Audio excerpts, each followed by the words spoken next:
capítulo 2, nós vamos ler do verso 1 ao verso de número 25. Permita-me repetir. Abra sua Bíblia comigo na primeira epístola de Pedro, capítulo 2, do verso 1 ao verso de número 25. Na medida em que você for achando o texto, quero convidá-lo a colocar-se de pé, para que a gente possa fazer a leitura da palavra do Senhor. 1 Pedro, capítulo 2, do verso 1 ao verso de número 25, que diz: deixando, portanto, toda a malícia, todo o engano e fingimentos e invejas e toda a maledicência, desejai como meninos recém-nascidos o puro leite espiritual, a fim de por ele crescerdes para a salvação, se é que já provastes que o Senhor é bom. E chegando-vos para ele, pedra viva, rejeitada, na verdade, pelos homens, mas para com Deus eleita e preciosa, vós também, quais pedras vivas, sois edificados como casa espiritual, para serdes sacerdócio santo, a fim de oferecerdes sacrifícios espirituais aceitáveis a Deus por Jesus Cristo. Por isso, na Escritura se diz: eis que ponho em Sião uma principal pedra angular, eleita e preciosa, e quem nela crer não será confundido. E assim para vós, os que crerdes, é a preciosidade, mas para os descrentes, a pedra que os edificadores rejeitaram, esta foi posta como a principal esquina, como uma pedra de tropeço e rocha de escândalo, porque tropeçam na palavra, sendo desobedientes, para o que também fostes destinados. Mas vós sois a geração eleita, o sacerdócio real, a nação santa, o povo adquirido, para que anuncieis as grandezas daquele que vos chamou das trevas para a sua maravilhosa luz. Vós que outrora nem éreis povo, e agora sois de Deus. Vós que não tinhais alcançado misericórdia, e agora tendes alcançado. Amados, exorto-vos, como a peregrinos e forasteiros, que vos abstenhais das concupiscências da carne, os quais combatem contra a alma, tendo vosso procedimento correto entre os gentios, para que naquilo em que falam mal de vós, como de malfeitores, observando as vossas boas obras, glorifiquem a Deus no dia da visitação. Sujeitai-vos a toda a autoridade humana por amor do Senhor, quer ao rei como soberano, quer aos governadores, por ele enviados para castigo dos malfeitores e para louvor dos que o fazem o bem. Porque assim é a vontade de Deus, que fazendo o bem, façais emudecer a ignorância dos homens insensatos, como livres, e não tendo a liberdade como capa da malícia, mas como servo de Deus. Honrai a todos, amai aos irmãos, temei a Deus, honrai ao rei.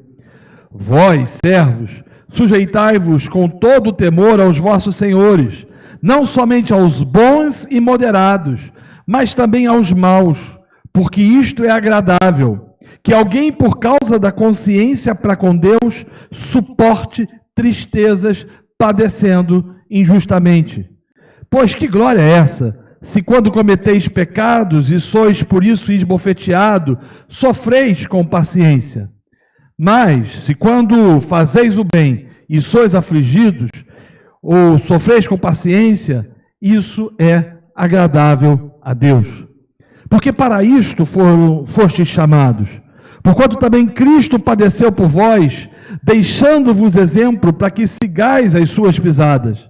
Ele não cometeu pecado, nem na sua boca se achou engano. Sendo injuriado, não injuriava, e quando padecia, não ameaçava, mas entregava-se àquele que julga justamente, levando ele mesmo os nossos pecados em seu corpo sobre o madeiro, para que mortos para os pecados, pudéssemos viver para a justiça, e pelas suas feridas fosse sarados. porque eres desgarrados como ovelhas, mas agora tendes voltado ao pastor e bispo de vossas almas. Curve sua cabeça, feche os seus olhos e vamos orar. Deus querido, nós te louvamos porque o Senhor nos possibilita nessa terça-feira estarmos aqui, nesse lugar, para ouvir a Tua palavra. Ah, Deus, como nós precisamos dela. É ela que nos alimenta, é ela que nos dirige, é ela que nos conduz, é ela que nos instrui, é ela que nos capacita. Tua palavra também, ela nos admoesta, nos exorta, nos corrige, nos humilha, nos abate. E a gente quer pedir que o Senhor use do texto que acabamos de ler para nos instruir nos teus caminhos, mas não somente isso, que a tua palavra seja aplicada nas nossas vidas. É a oração que fazemos em Jesus, nosso Senhor. Amém. Você pode se sentar.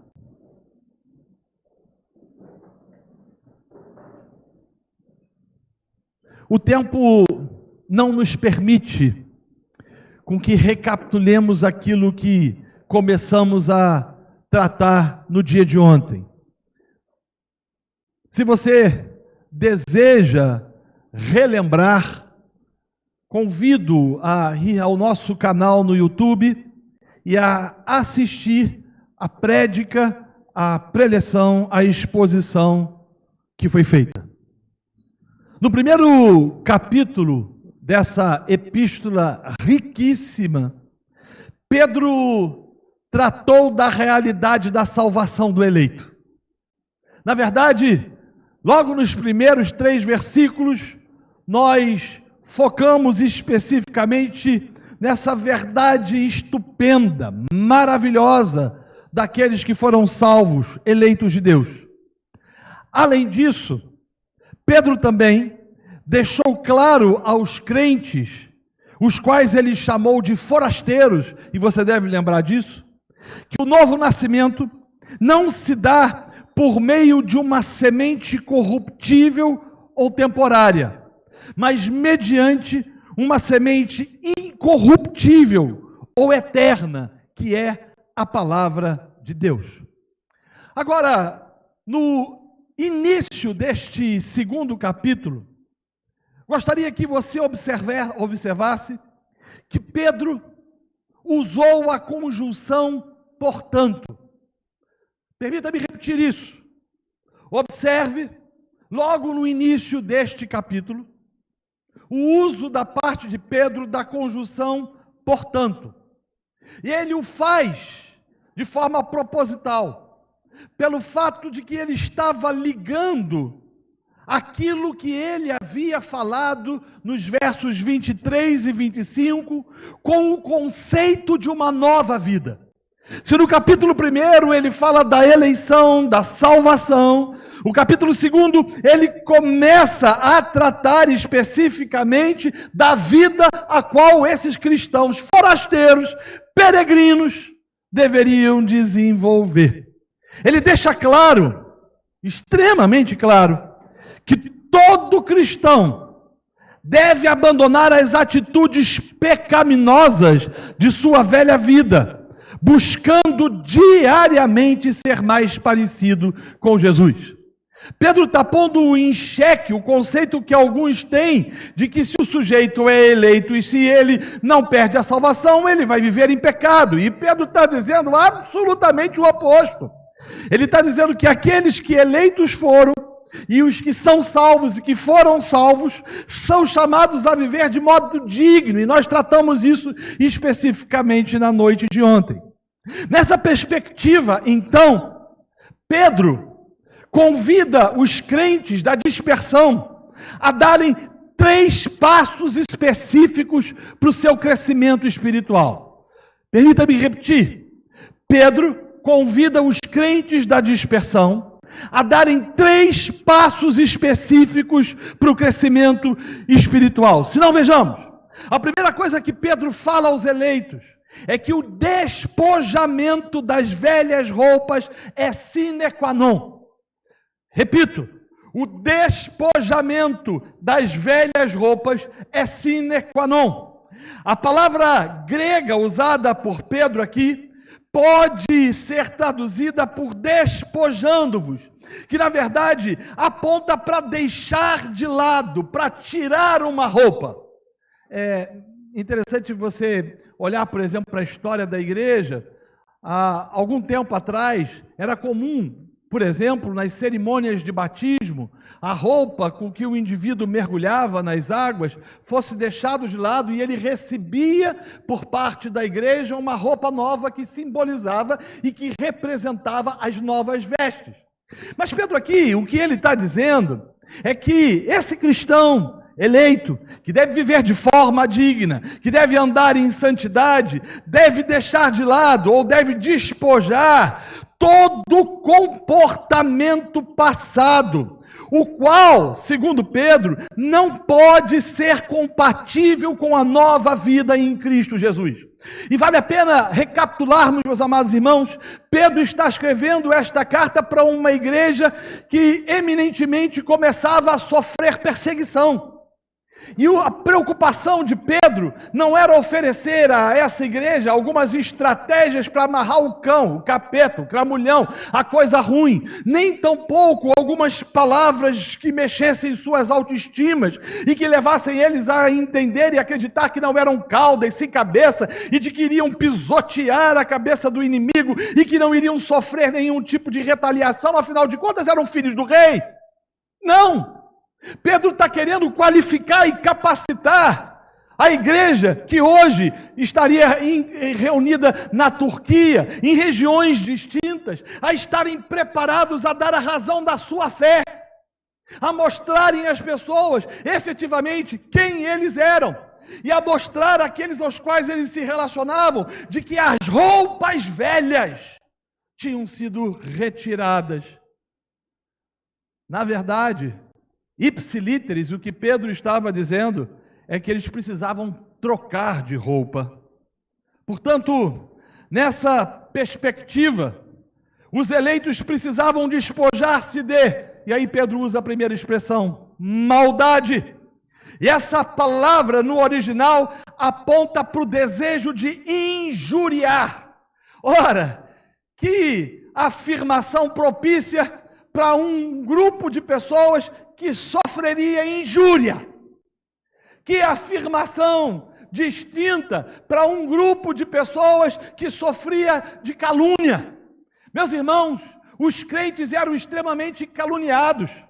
Os crentes eram olhados pelos romanos, pelos gregos, pelos gentios, como uma seita. Eram chamados de canibais.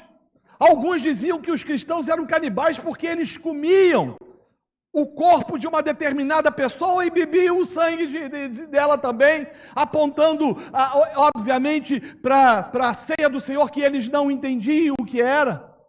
Os crentes eram chamados de desobedientes, porque eles diziam que não se submetiam a César, que o seu Quírios era o Senhor. O que Pedro está dizendo a eles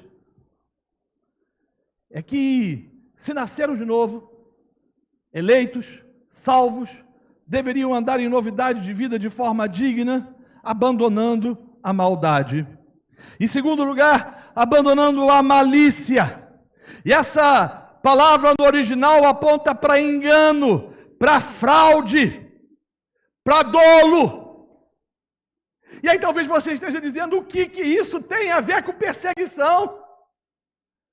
Não seria melhor Pedro trazer algumas orientações para que eles pudessem vencer a batalha espiritual?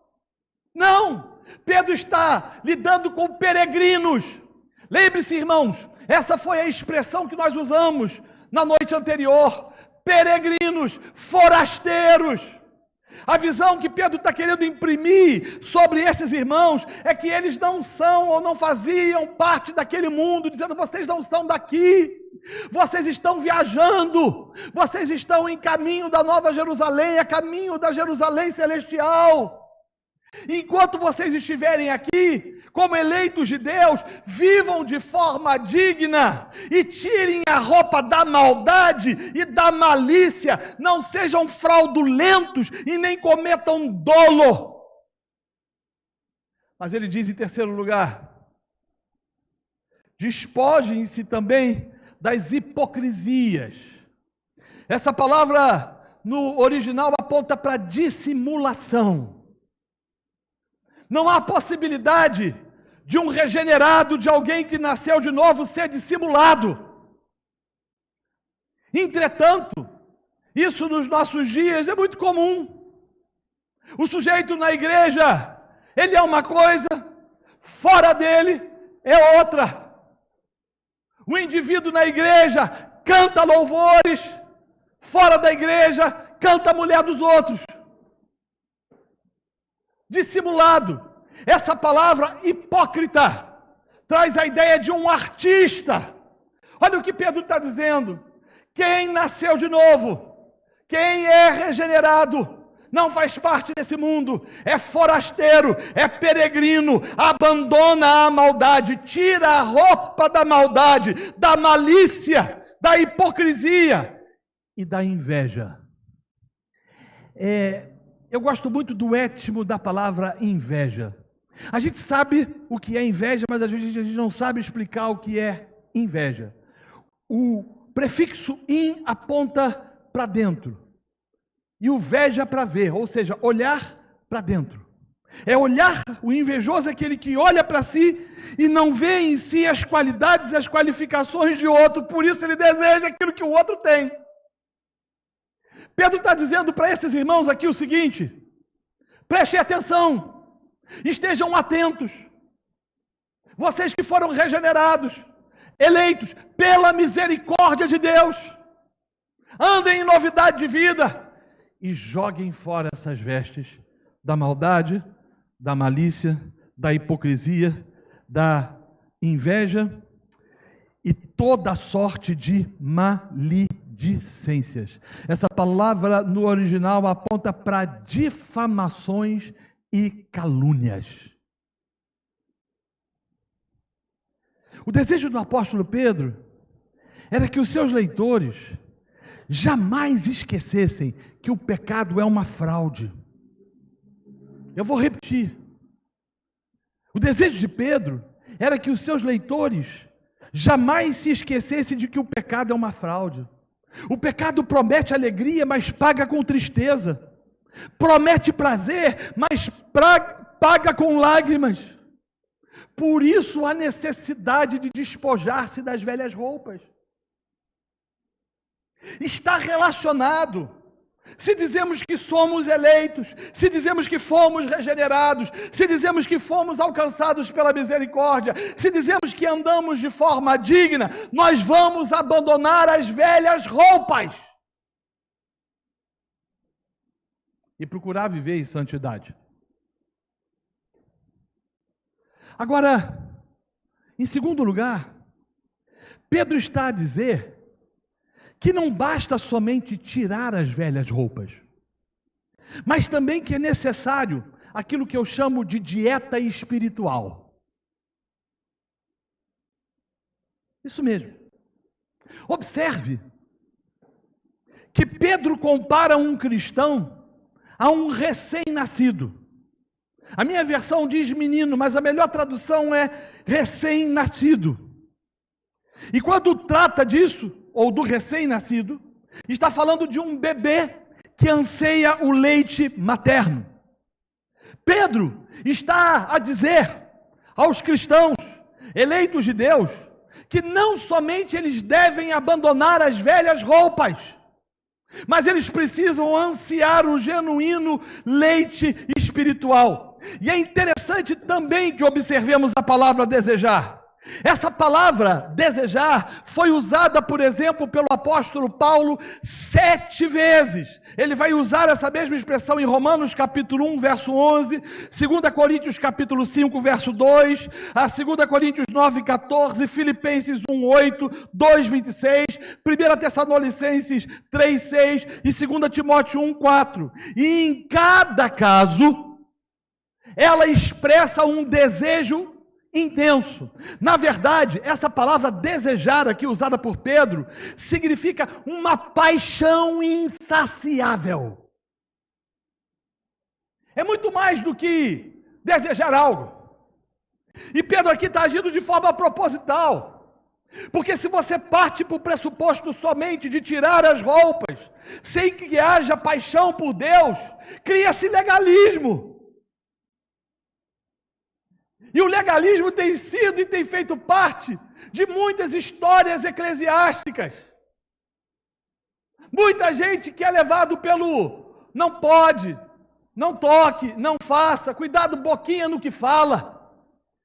Eu costumo dizer que eu tenho trauma de criança dessa música, que não sei nem se canta mais. Eu espero que aqui com as crianças da nossa igreja não seja cantada, mas tem uma música antiga que diz, de criança, cuidado boquinha no que fala, cuidado olhinho no que vê, o Salvador do céu está olhando para você. Eu tinha trauma, eu imaginava um velhinho de barba branca com o dedo em riste, vestido com a camisa do Flamengo, falando as piores coisas.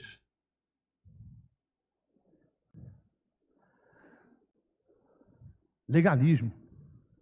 Por isso que Pedro vai dizer o seguinte: não basta tirar as roupas, vocês precisam desesperadamente ansiar por alimento. Agora, isso nos remete à palavra recém-nascido no grego, breptos, que identifica uma criança que acabara de nascer e está chorando alucinadamente por comer. Recém-nascidos são muito interessantes, eles mamam quantas vezes querem. Os pediatras orientam as mães a oferecerem os seus seios para as crianças quantas vezes elas quiserem. E se ele quiser mamar de 2 em 2 horas, deixe mamar. Já viu uma criança recém-nascida com fome? O choro dela, o desespero, que ela só sossega quando coloca o peito da mãe na boca. É o que Pedro está dizendo aqui. Vocês eleitos, regenerados pela misericórdia de Deus, salvos, devem viver de forma digna. Vocês são forasteiros, vocês precisam despojar-se das roupas de vocês, mas vocês precisam, acima de tudo, ansiar pelo leite, pelo alimento. O que isso nos ensina é que os crentes devem desejar a palavra de Deus como uma criança deseja mamar no peito de sua mãe. Isso me faz, ou me traz a seguinte reflexão: será que nós, como eleitos de Deus, ansiamos a sua palavra? As estatísticas me mostram que não. 50,66% dos pastores nunca leram a Bíblia toda. Deixe-me repetir. 50,66% dos pastores nunca leram a Bíblia toda. Quiçá os crentes. Talvez se eu perguntar a esse auditório, quantos já leram a Bíblia uma vez, a resposta seja decepcionante. Nutrimos um comportamento aparentemente cristão, mas desprovido de fome.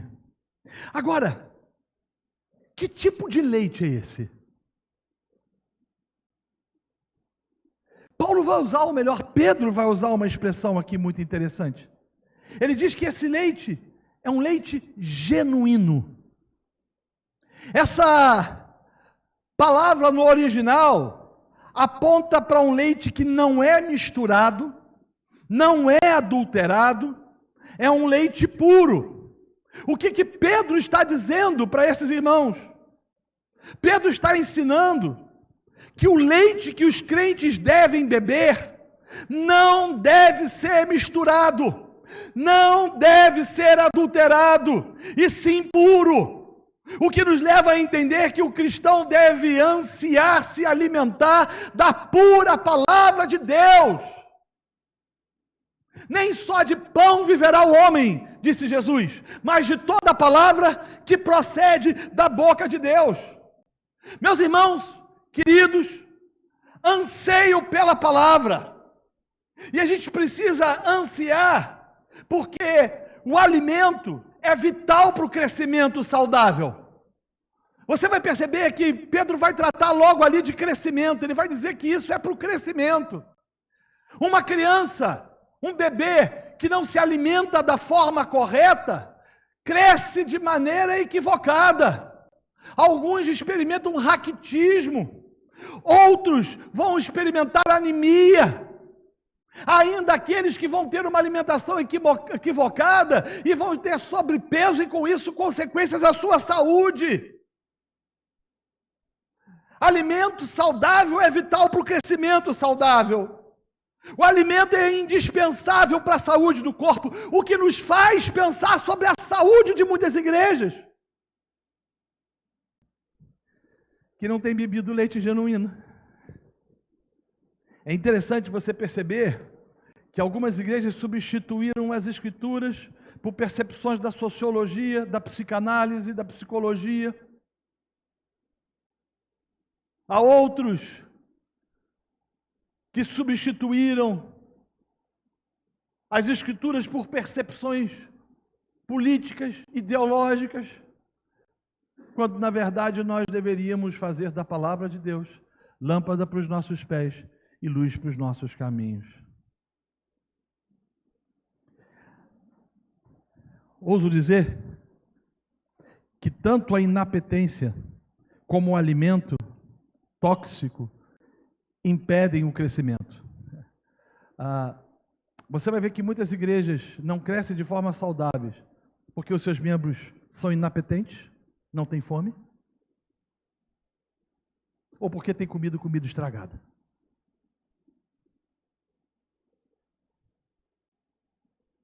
A falta de apetite, ou a ingestão de alimento contaminado, provoca doenças.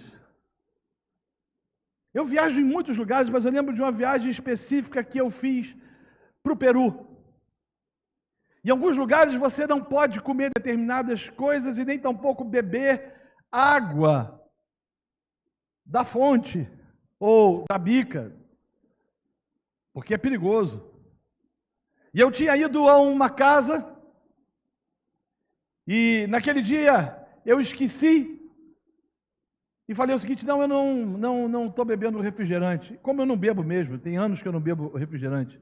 Eu bebo água. E quando falou bebo água, veio a mulher com o copo de água e eu falei: ah, Jesus, eu dancei.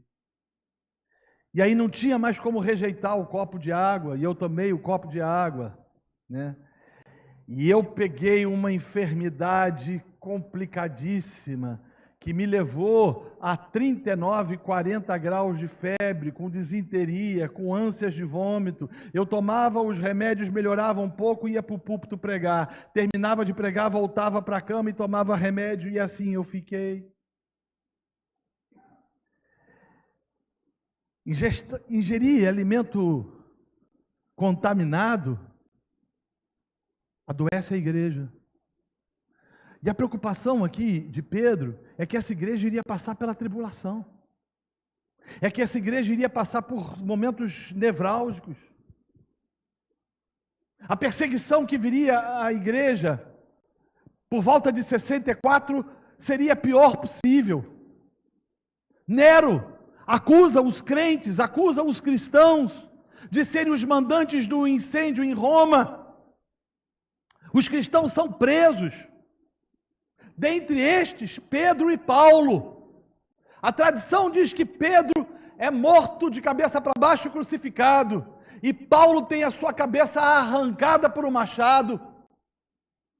Cristãos são empalados vivos na Via Ápia em direção ao Palatino, enquanto Nero tinha as mais absurdas orgias sexuais Nero era amante de todos os homens e amante de todas as mulheres, inclusive da sua própria mãe.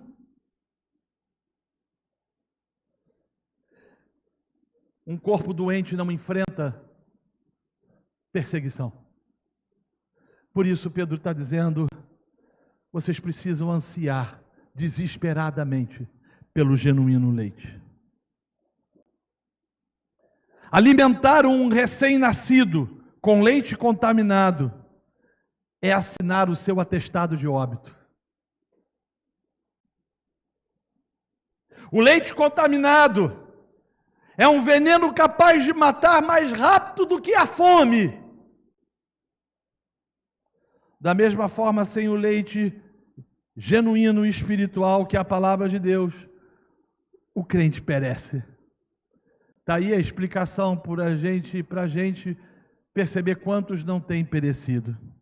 Essa afirmação petrina nos faz entender que não existe crescimento ou mesmo maturidade espiritual sem que haja ensino e exposição da palavra de Deus.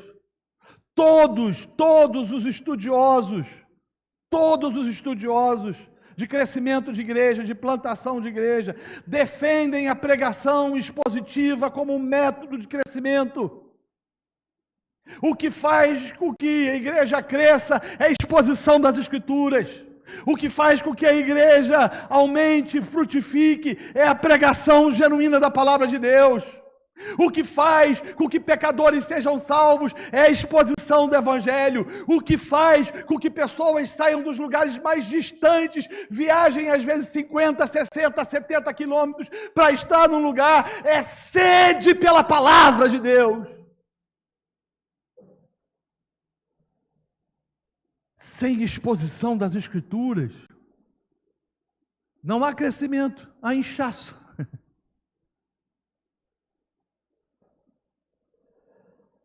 Segundo lugar, alimentar a igreja com um falso leite, isso é, com um alimento que não é genuíno, é oferecer palha ao rebanho, em vez de trigo.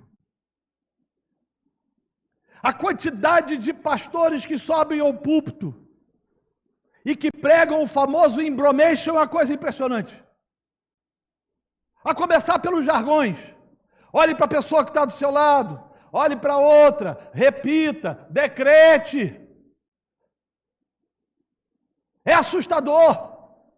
Os sermões são sempre a mesma coisa. Deus vai te dar, Deus vai te honrar. A teologia do sabor de mel. Você vai prosperar, você vai crescer. Você é o coração de Deus. Não há confronto. A palavra de Deus não é pregada. Alimentar com falso leite pode até trazer aparentemente um crescimento, mas que não é saudável e que adoece a igreja. Agora, meus irmãos, o tempo está avançando, é tanta coisa para se dizer nessa epístola, mas deixe-me tratar de uma outra metáfora. Observe que depois de falar sobre a necessidade de que os eleitos bebam de leite espiritual, Pedro passa para o uso de uma outra metáfora. É por isso que os liberais ficam enlouquecidos, dizendo, como é que pode? Esse cara era pescador em Cafarnaum, como é que ele pode tratar dessas coisas? E eu tratei especificamente disso, discorri sobre isso, dizendo que Pedro tinha andado com Jesus e ele era capaz de falar coisas absolutamente profundas e ele, de fato, era um conhecedor das Escrituras. Ele deixa de falar do leite e ele passa agora a falar sobre essa pedra. E quando ele deixa de falar do leite, passa a falar sobre a rocha, Pedro faz a transição de quem somos para quem Cristo é. Há uma transição aqui. Ele deixa de falar daquilo que nós somos, que somos regenerados, eleitos e que devemos despojarmos das nossas velhas roupas e que devemos beber do leite, e ele agora passa a apontar para Cristo. Ele faz essa transição. E ele está dizendo que somos como bebês que precisam de leite para crescer. Mas ele está falando o seguinte: mas nós também estamos edificados sobre a rocha que é Cristo. E ele está dizendo, em outras palavras, que todo o poder que precisamos vem dele. O leite só alimenta se brotar da rocha. É uma paráfrase. Nós só somos alimentados se estivermos firmes na rocha. E eu poderia aqui desconstruir um bocado de conceito dos desigrejados. É estar firmado na rocha, na comunhão santos. Pedro está ensinando que o segredo do nosso crescimento vem de Cristo. Somos recém-nascidos que precisam de leite genuíno, mas que estão edificados em Cristo, que é a pedra angular. Deixe-me explicar a você o que significa, ou o significado da pedra angular. A pedra angular, você vai estar vendo aqui atrás no Data Show, era uma pedra fundamental utilizada nas antigas construções, caracterizada por ser a primeira a ser assentada na esquina de um edifício, formando um ângulo reto entre duas paredes. Para tentar explicitar de forma mais clara, nos dias de hoje é como se fossem os alicerces, o fundamento de um prédio. Na antiguidade, a pedra angular era o que sustentava o prédio. Ela era a pedra mais importante entre tantas outras pedras. A partir da pedra angular, eram definidas as colocações das outras pedras, alinhando assim toda a construção. E nas Escrituras, a pedra angular é simbolicamente representada por Jesus, o Filho de Deus. Em diversas passagens da Bíblia, há referências sobre Cristo como a pedra angular. No livro dos Salmos, capítulo 118, verso 22, há uma metáfora sobre os construtores, que está falando efetivamente de Israel, que rejeitaram o mais importante elemento na construção do templo espiritual, que é o Messias. A pedra que os edificadores rejeitaram foi posta como pedra angular. Ora, meus amados e queridos irmãos, Cristo foi rejeitado. Os fariseus olhavam para ele e diziam o seguinte: essa pedra não está certa, essa pedra não vai sustentar. Olhavam para Cristo e diziam: ele não pode ser o Messias. Olhavam para Jesus e diziam: ele é um blasfemo. Jesus é o cumprimento da profecia, a pedra que os edificadores rejeitaram. Cristo foi rejeitado pelos fariseus, mas posta como pedra angular. E essa pedra angular escolhida por Deus para edificar a igreja, conforme o plano divino, Jesus Cristo, é a base sólida onde nós estamos edificados. Jesus Cristo é essa base fundamental na qual assenta toda a construção da igreja, formada por todos aqueles que creem na palavra de Deus. Agora, observe o verso 4. A palavra usada por Pedro. Pedro usa a expressão a pedra viva. Outras traduções dizem a pedra que vive. O Antigo Testamento vai designar Deus como a única rocha, a fundação e a força do seu povo. No Novo Testamento, Jesus Cristo é essa pedra, é sobre esta pedra que a igreja descansa. Na verdade, Pedro está a dizer que Jesus é a pedra viva, Cristo ressuscitou. Nós fomos regenerados, fomos salvos, andamos de forma digna, despojamos as nossas vestes antigas, bebemos do leite, mas tudo isso não teria sentido se a pedra não estivesse viva.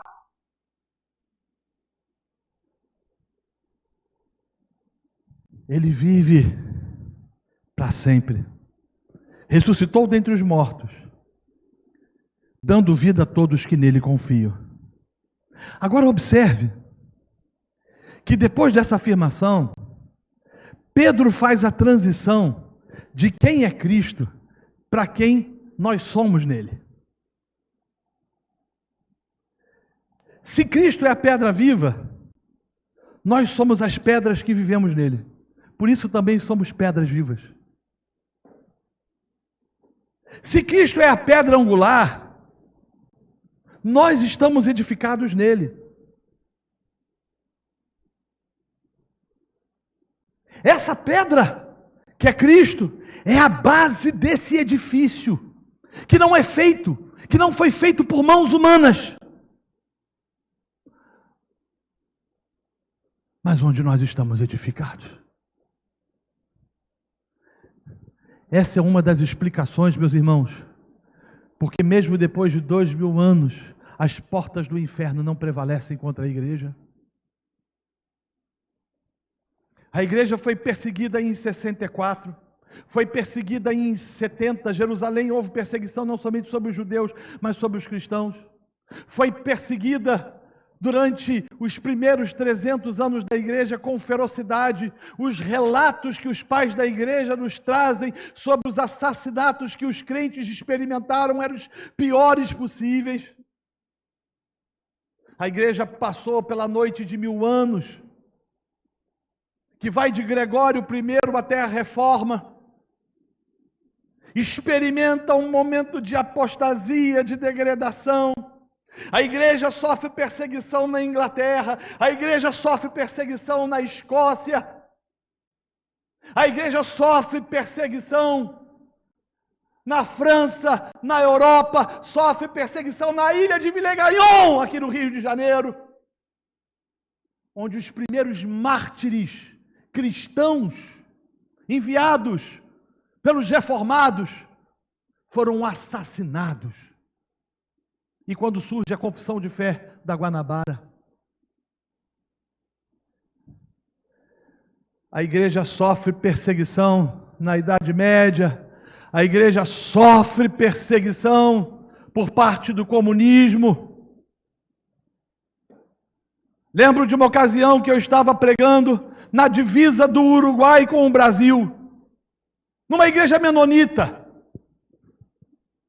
E eu fiquei na casa de um senhor, hospedado na casa de um senhor, um russo. E ele começou a me contar como seus familiares foram assassinados pelo comunismo e como ele foi obrigado a fugir, sair corrido de lá e nunca mais ver, por exemplo, os seus pais.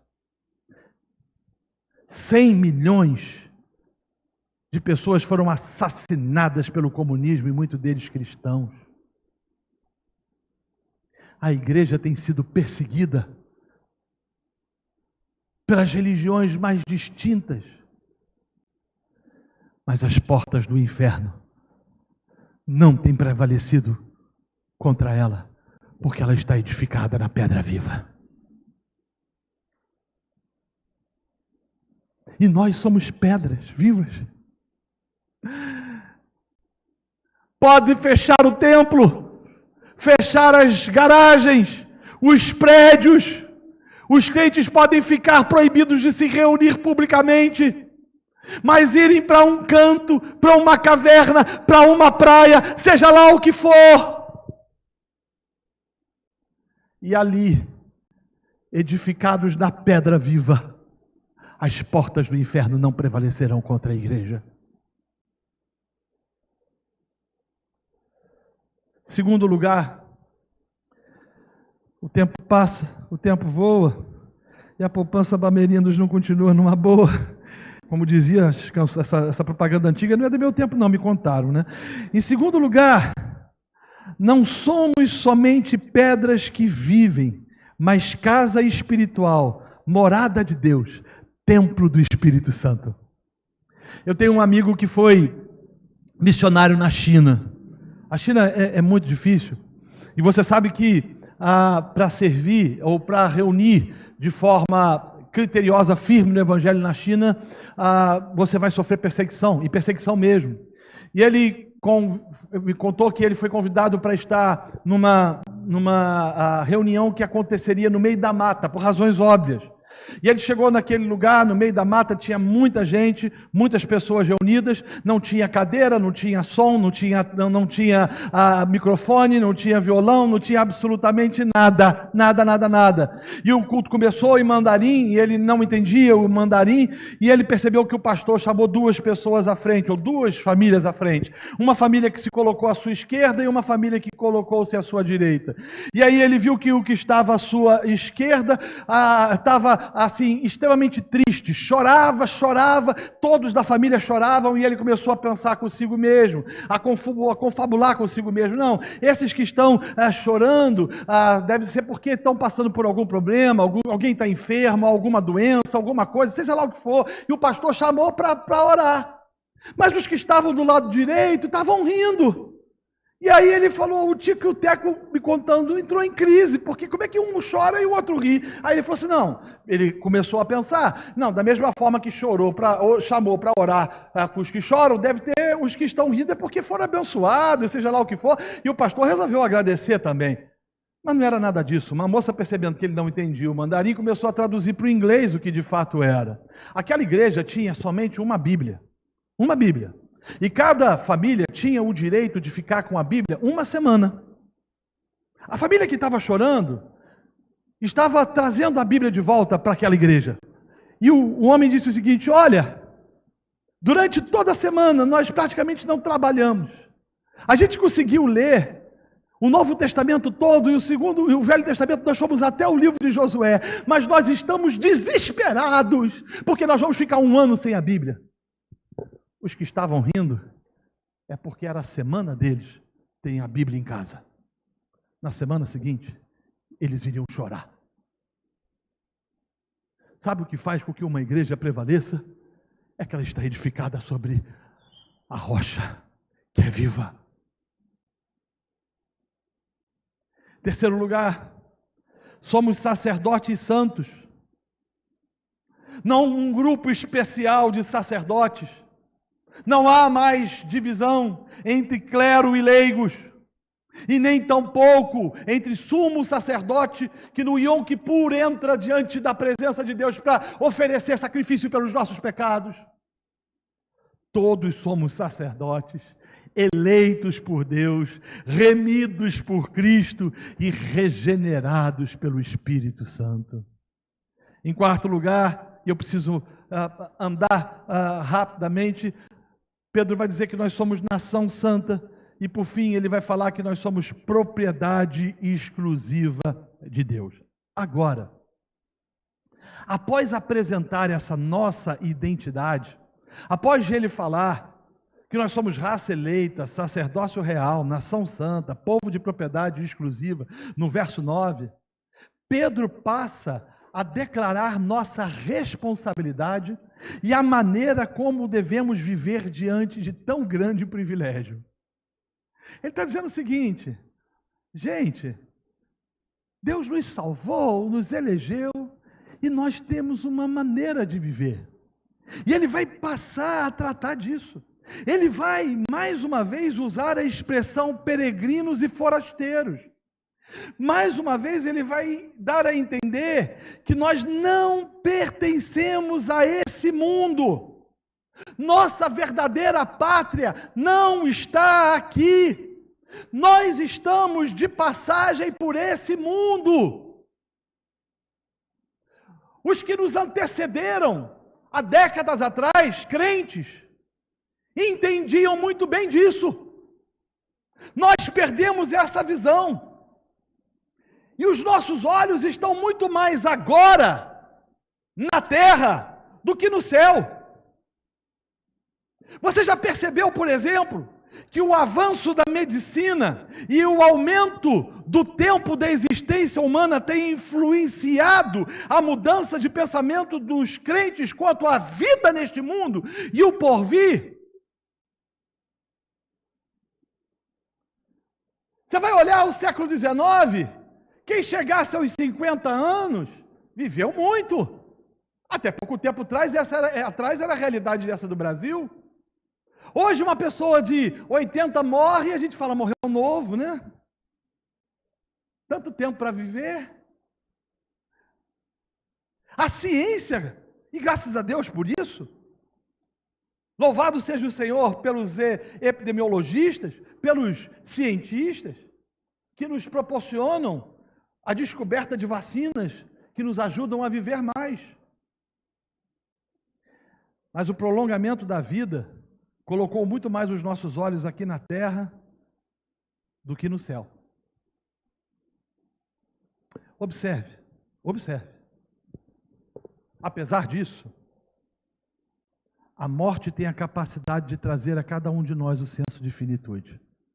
A gente vai querendo viver cada vez mais, mas quando chega a notícia de alguém que amamos, ou somos pegos de surpresa com a morte de alguém, a ficha cai.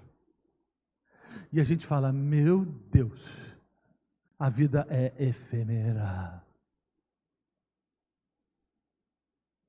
Nós lidamos muito menos com a morte, apesar de vivermos no Brasil e no Rio de Janeiro. Mas eu fico pensando sobre John Owen, o grande puritano.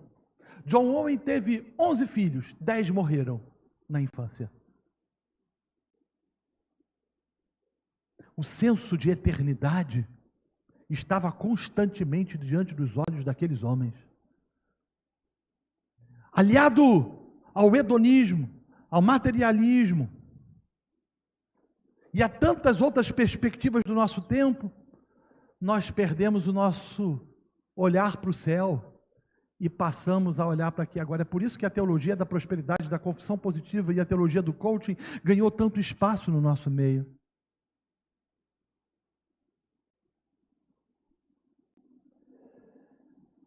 Olha que frase fantástica, pronunciada por Howard Hendricks. Ele disse o seguinte: a maioria das pessoas pensa que está na terra dos viventes, em direção à terra dos mortos. Mas a verdade é que estamos na terra dos mortos, indo em direção à terra dos viventes.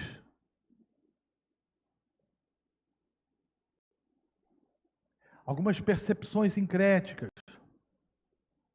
Quando você vai estudar, por exemplo, teologia egípcia, ou a religião egípcia, e você vê como eles lidam, por exemplo, com o mundo dos mortos.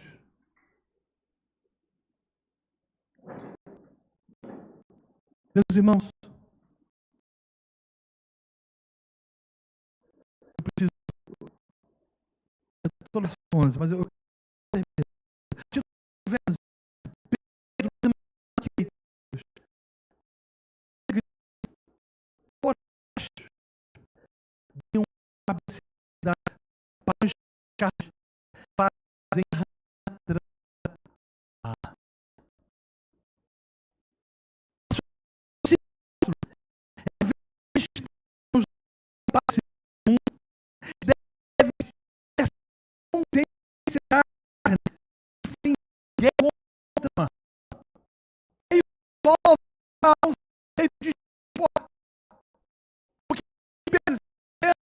é que a verdadeira batalha não é contra pessoas ao nosso redor, mas contra as paixões que existem dentro de nós. Ele está dizendo para o pessoal, olha gente, vocês vão sofrer perseguições por Nero, vocês vão experimentar perseguições por parte do Império Romano e por parte de muita gente, mas a guerra de vocês não é contra eles, vocês têm uma guerra com vocês mesmos, vocês precisam matar a velha natureza de vocês constantemente. E aí, ele diz que os crentes da dispersão deveriam, em primeiro lugar, manter exemplar o seu procedimento no meio dos gentios. Olha que pancada! Está sendo perseguido. O cão, o capeta, a coisa ruim, o gramulhão. O inferno está se levantando. Mas o seu procedimento no meio dos gentios deve ser exemplar. A palavra exemplar significa atraente. O mundo deve olhar para a vida dos crentes e admitir, mesmo que não aceitem a Cristo ou a Bíblia, que nós somos boas pessoas. A pergunta que eu faço a cada um de nós aqui: será que o mundo olha para a gente assim? Será que o mundo olha para você e fala: boa pessoa, honesta, correta? Ou será que olha para você e diz o seguinte: safado, ladrão, adúltero, mentiroso, botafoguense, não, desculpa. Segundo lugar, nós devemos ter as nossas boas obras observadas. Verso 12, Pedro está dizendo que os gentios observam as nossas boas ações. Mesmo se você não estiver ciente disso, os incrédulos estão olhando para a sua vida. Eles veem como você reage no seu trabalho. Eles olham para você e vê se você tem vocação para abelha, porque tem crente que tem vocação para abelha, quando não está voando, está fazendo cera. Já viu aquele tipo de crente que chega no trabalho, em vez de sentar e começar a fazer, pega o telefone para aconselhar os outros? Aí você fala: irmão, você conhece ele, você não pode fazer isso, esse horário é seu horário de trabalho. Isso é seta do diabo, irmão, eu estou aqui servindo ao Deus Altíssimo. Mas você está recebendo e não está trabalhando, isso é roubo.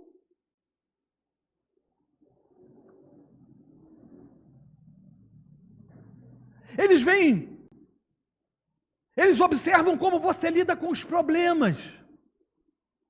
Como é que você lida com o problema? Tem crente que é um desespero. Ah, meu Deus do céu! Ah, que desgraça! Ah, meu Deus, vou ser demitido. Nem foi demitido ainda. Ah, fulana foi demitido, o próximo vai ser eu. Ah, meu Deus do céu! Ah, meu Deus do céu! Covid! Ai, que desespero!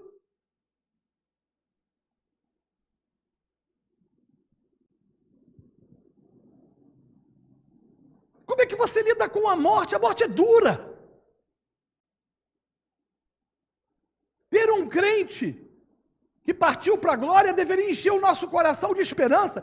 Dor sim, mas de alegria, porque nós vamos encontrá-lo novamente.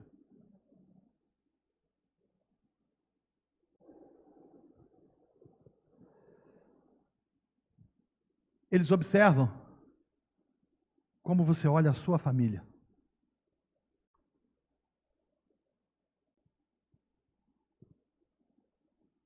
Maridos que não são provedores. Eu trato muito disso no livro Masculinidade em Crise. Malandros, vagabundos, que ficam na aba das suas esposas, enquanto estas trabalham para sustentar as casas.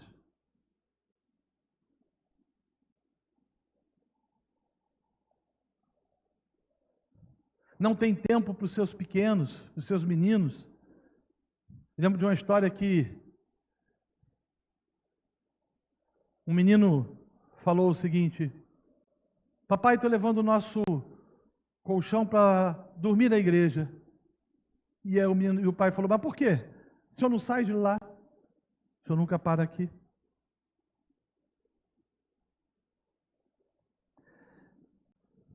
Somos cartas vivas. Terceiro lugar, glorifiquem a Deus no dia da visitação. Pedro diz que aqueles que observam nossas boas ações devem glorificar a Deus no dia da visitação. Mas o que é o dia da visitação? O que é? Esse é um conceito antigo do Antigo Testamento, que se refere às ocasiões em que Deus visitava a humanidade, em duas perspectivas, ou para a bênção, ou para a maldição, ou para a condenação. Isaías escreveu sobre visitação divina com o propósito de julgamento. Mas que fareis vós outros no dia do castigo, na calamidade que vem de longe? A quem recorrereis para obter socorro? E onde deixareis a vossa glória? Por outro lado, Moisés, ao escrever Êxodo, fala da visitação de Deus para anunciar a eventual libertação de Israel do Egito, que seria uma bênção para o seu povo. Meus amados e queridos irmãos, o que Pedro está dizendo aqui é o seguinte: na perseguição, na fome, na vitória, na derrota, nada. Os incrédulos precisam olhar para vocês e ver Deus no dia da visitação, das dificuldades ou das bênçãos. A pergunta é, o que nós mostramos?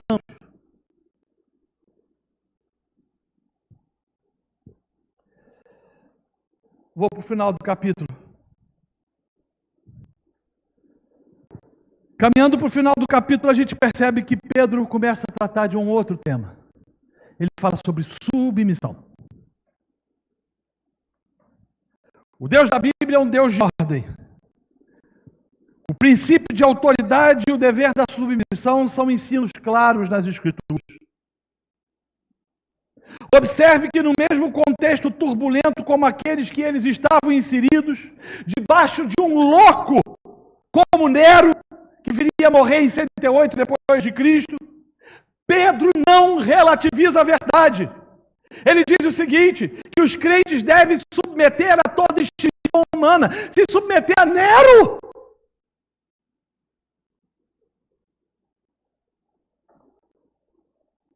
E ele dá a razão por que nós devemos nos submeter. Ele diz qual deve ser a motivação. Observe o texto. Ele diz que o amor do Senhor é quem nos motiva. É por causa do Senhor que nós nos submetemos às autoridades. Agora, Pedro não está dizendo, obviamente, meus amados e queridos irmãos, que essa submissão deve relacionar-se a pontos, a assuntos que ferem a vontade explícita e específica de Deus, revelada de Deus.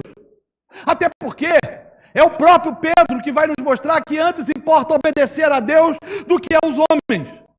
Todavia, se aquilo que nos é pedido pelas autoridades não ferem pressupostos inegociáveis, somos chamados a sermos submissos. Uau! Submisso a Nero. Submisso a Dilma, Lula e Bolsonaro. Submisso.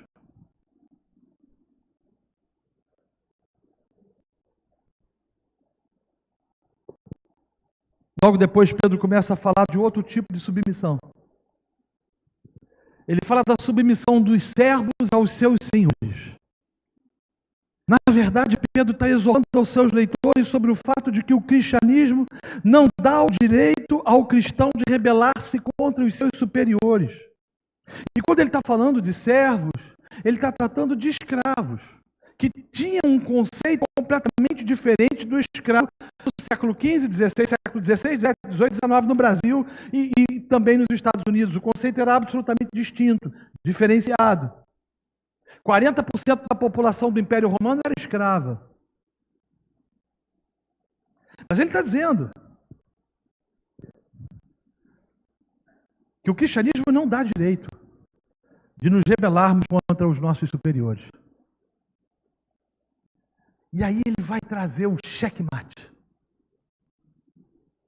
Quando tratados injustamente por superiores na estrutura social, ensina Pedro, devemos suportar em submissão e confiar em Deus, o justo juiz. Agora, por que então que devemos ser submissos aos senhores? Ele vai responder. Verso 19. Porque isso é grato. Quando o servo se submete ao seu senhor, apesar do tratamento injusto, ele encontra graça diante de Deus. Sabe aquela coisa, né? Seu chefe chegar para você e falar o seguinte, olha, eu vou precisar que você trabalhe mais algumas horas, e aí você fala, puxa, não vou poder fazer isso. Ele fala, preciso de você. Mas por que você não chama fulano? Mas porque eu preciso de você. E aí você obedece, para você sair dali praguejando contra o infeliz, chamando ele de energúmeno, de maldito, de cão, de capeta, de seja lá o que for. Nasceu de novo. Devemos viver diferente. Isso é grato. Segundo lugar, porque quando sofremos sofremos injustamente nas mãos de um ditador cruel ou de um patrão injusto e arrogante, a gente está participando do próprio ministério do sofrimento injusto de Cristo. Cristo sofreu em nosso favor. Ele sofreu em nome dos incrédulos. E quando nós sofremos de forma injusta, nós estamos imitando o caráter de Cristo e a sua conduta. E com isso nos tornamos cartas vivas para aqueles que estão a nos olhar, que olharão para nós e falarão: estes são discípulos de Jesus. Cristo sofreu em nosso favor. Seu sofrimento injusto garantiu a nossa salvação no sentido substitutivo. Da mesma forma, o nosso sofrimento injusto pode levar à salvação de pessoas perdidas, ao olharem em nós o caráter de Jesus, enquanto nós sofremos.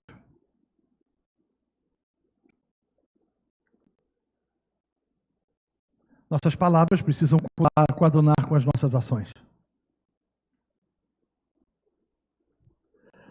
Nossa geração é uma geração complicada. A gente vai para qualquer coisa. Eu tenho esse temperamento. Eu tenho esse perfil. Às vezes eu preciso olhar para mim e falar: calma, Saraiva, calma, calma, calma, calma. Às vezes eu tenho o perfil de querer contar briga alheia.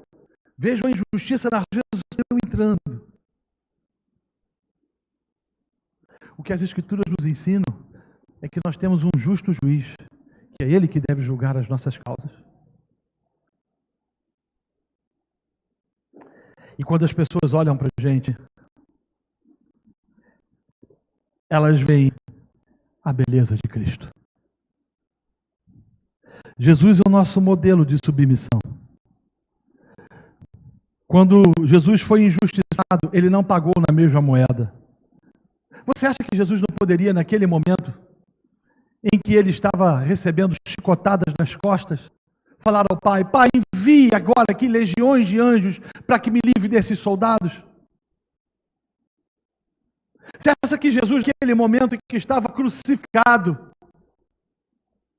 em que um soldado enfiou uma espada no seu lado, ele não poderia ter dito: basta? Será que naquele momento em que Pedro tira a orelha de Malco, ele não poderia ter falado: isso mesmo, Pedro, você está certo, Senhor, manda os anjos aqui agora, vamos tacar fogo, é sabor de mel?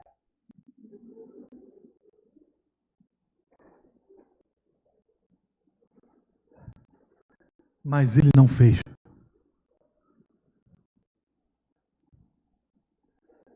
Verso 23. Ele, quando ultrajado, não revidava com ultraje. Quando maltratado, não fazia ameaças. A gente faz. Vou te botar na justiça, miserento, você vai ver. Mas entregava-se àquele que julga retamente. Pedro vai citar Isaías 53 para mostrar como Jesus não revidou quando injustiçado. Na verdade, Pedro nos mostra 4 atitudes de Jesus que precisamos ter em mente quando somos tratados de forma injusta. Eu só vou mencioná-las, eu não vou expor isso porque o tempo já não permite. Em primeiro lugar, o que o texto está nos mostrando é que Jesus não cometeu pecado. Mesmo ultrajado, ele continuou obedecendo ao Pai, fazendo a vontade do Pai, obedecendo ao seu Senhor, ao seu Pai. Segundo lugar, nunca houve engano na sua boca. Ele não torceu os fatos para ganhar o argumento ou obter o seu próprio veredito. Ele foi diante de Pilatos e diante de Herodes. E um deles diz: por acaso você não sabe que eu tenho poder para te tirar dessa situação? Eu estou parafraseando o texto. Fala, homem! Em terceiro lugar, quando foi injuriado, ele não revidou. Por que que Pedro está ensinando isso para essa igreja? Porque eles iriam ser muito injuriados. Ele não trocou insultos com os sacerdotes e os anciões que o acusaram. Ele não retrucou. Como ovelha muda, ele foi para o matadouro. E, em último lugar, ele não proferiu ameaças. Jesus não respondeu às agressões verbais com mais agressões verbais. Provérbios capítulo 15, verso 1 diz que a palavra dura suscita a ira e a palavra branda desvia o furor. A gente, quando ofendido, a gente paga na mesma moeda. A gente ofende. E o que as Escrituras nos dizem, por exemplo, Paulo, quando escreve aos Romanos, no capítulo 12, verso 19, é que a vingança não é nossa. Ela pertence ao Senhor. E um cristão não deve comportar-se dessa forma. Vamos ficar de pé e vamos orar.